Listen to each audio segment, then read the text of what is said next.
ગીર સોમનાથમાં વરસાદને પગલે ગામ છે તે જળબંબાકાર થયું છે। જળબંબાકાર જેવી પરિસ્થિતિ ગીર સોમનાથમાં જોવા મળી છે।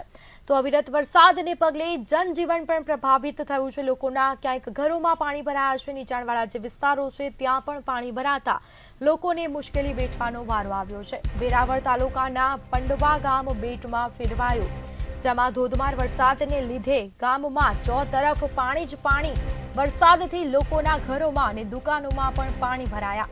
અવિરત વરસાદ વરસતા જનજીવન પ્રભાવિત થયું। તો ગીર સોમનાથમાં વરસાદને પગલે ગામ છે તે જળબંબાકાર જેવી પરિસ્થિતિ જોવા મળી છે। ગામમાં આખું ગામ બેટમાં ફેરવાયું છે।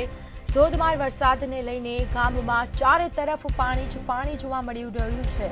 તો વરસાદથી લોકોના ઘરોમાં અને દુકાનોમાં પણ પાણી ભરાતા ક્યાંક દુકાનમાં માલ સામાનને નુકસાન પહોંચ્યું, તો ઘરોમાં પાણી ભરાતા ઘર વખરીને પણ નુકસાન પહોંચ્યું છે। લોકો જાય તો જાય ક્યાં તેવી પરિસ્થિતિ હાલ ગીર સોમનાથમાં જોવા મળી છે। સતત 2 દિવસથી અવિરત વરસાદ વરસી રહ્યો છે। રસ્તા ઉપર નદી વહેતી હોય તેવા ક્યાંક દ્રશ્યો, જાણે પૂર આવ્યું હોય તેવા દ્રશ્યો ગીર સોમનાથથી સામે આવ્યા।